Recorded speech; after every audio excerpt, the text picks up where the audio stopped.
Ever found yourself rummaging through the fridge just an hour after a hearty meal? You're not alone. The science of hunger and satiety is a fascinating labyrinth, and today, we're putting on our metaphorical lab coats to dissect it.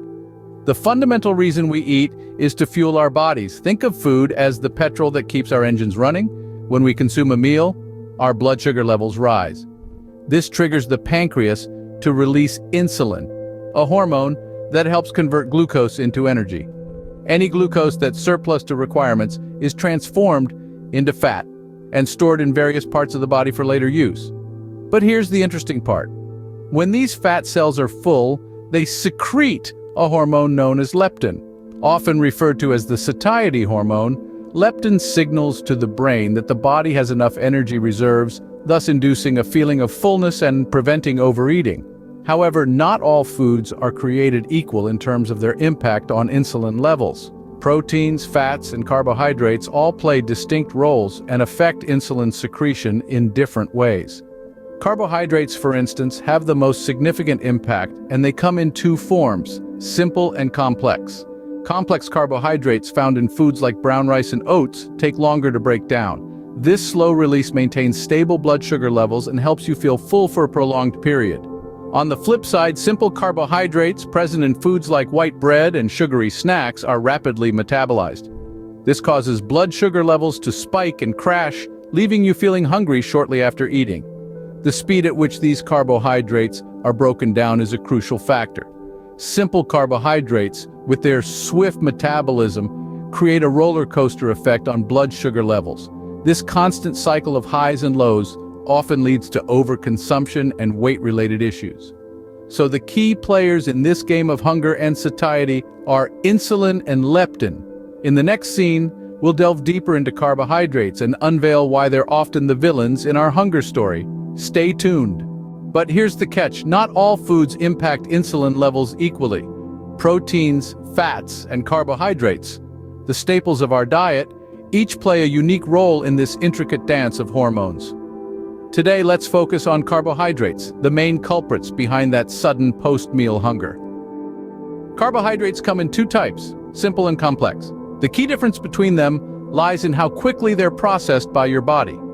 Complex carbohydrates found in foods like brown rice, oats, and whole grains are like the marathon runners of the food world. They take their time to break down, gradually releasing energy and maintaining stable blood sugar levels. This slow and steady energy release helps you feel full for longer. On the other hand, simple carbohydrates, the sprinters in this race, are found in white bread, pastries, and sugary drinks. They break down rapidly, causing a quick spike in blood sugar. The pancreas responds by releasing a surge of insulin to manage this sudden onslaught of glucose.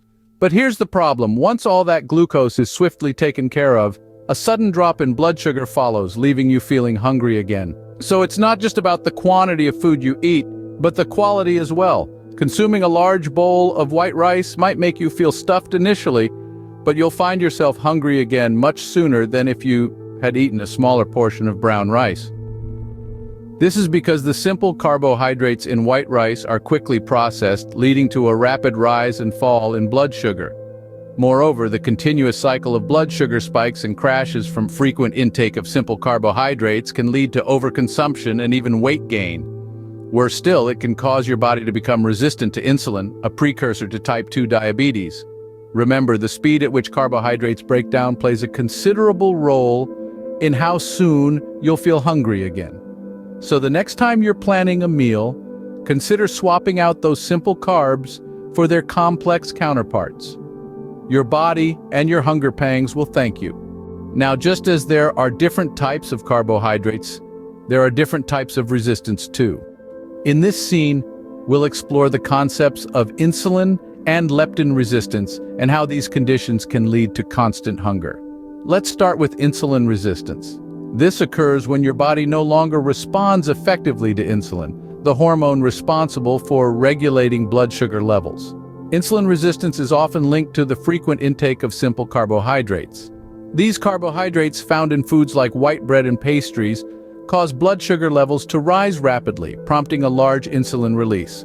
Over time, this repetitive cycle can lead to the body becoming less responsive to insulin, causing blood sugar levels to remain high and prompting feelings of hunger. Next up, we have leptin resistance. Leptin, often referred to as the satiety hormone, is responsible for signaling to the brain that we've had enough to eat. When fat cells are full, they secrete leptin, telling the brain that the body has sufficient energy, which in turn creates a feeling of fullness. However, when these fat cells are excessively filled, often due to overeating, they can secrete too much leptin. This can result in the brain becoming less responsive to leptin signals, a condition known as leptin resistance. And when the brain isn't getting the message that we're full, we can end up feeling constantly hungry. Now, you might be thinking that the solution is to simply load up on proteins and fats, which don't affect insulin and leptin levels in the same way as carbohydrates. However, extreme measures like this can lead to other health complications. For instance, a diet high in fats can increase the risk of heart disease, while excessive protein intake can put a strain on the kidneys. So gorging on proteins and fats isn't the solution either. It's all about balance. A well-rounded diet that includes a moderate amount of proteins, fats, and carbohydrates can help to maintain stable blood sugar levels, prevent insulin and leptin resistance, and keep you feeling satisfied for longer. Stay tuned as we delve deeper into the other factors that influence our hunger and satiety in the next scenes. But there's another player in this hunger game: salt. You might be surprised to hear it, but the amount of salt you consume can significantly influence your hunger levels. Salt, or sodium chloride, is a key player in your body's hydration levels. When you consume salt, your body retains water to maintain a balanced salt-to-water ratio. This process, known as water retention, might seem simple, but it has a profound impact on your hunger levels. Why, you ask? Well, when your body retains water, it expends more energy to synthesize a substance called urea. Urea plays a critical role in maintaining the balance of salt in your body. As your body works harder to create this compound, it burns through your energy reserves faster.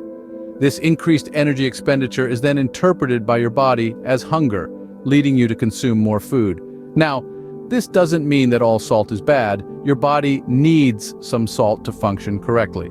However, consuming high levels of sodium, especially from processed foods, can lead to excessive water retention and consequently increased feelings of hunger. It's a tricky balancing act, but being aware of your salt intake can help you manage your hunger more effectively. Speaking of processed foods, there's another factor to consider: additives like monosodium glutamate, or MSG. MSG is a flavor enhancer commonly used in processed foods, from chips to instant noodles. While it can make your food taste better, it can also reduce your sensitivity to leptin, the hormone that tells your brain you're full. This means that even after you've eaten enough, you might still feel hungry.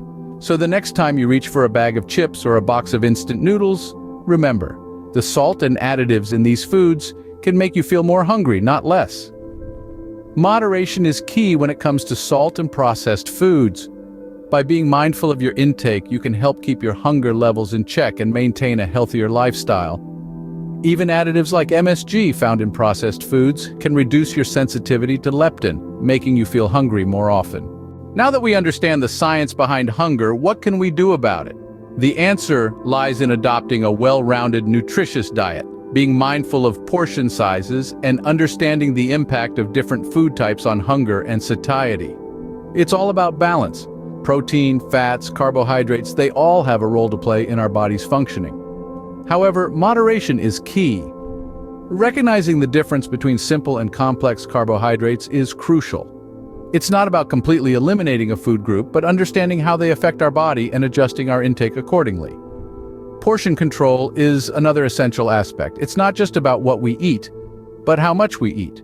Oversized portions can lead to overeating, even with healthy foods. And remember, food additives like salt and MSG can also affect our hunger levels. So let's be informed, mindful, and make wise food choices. Remember, your stomach isn't just a food storage unit. It's a delicate balance of science and nature, and it's in your hands to keep it healthy and satisfied.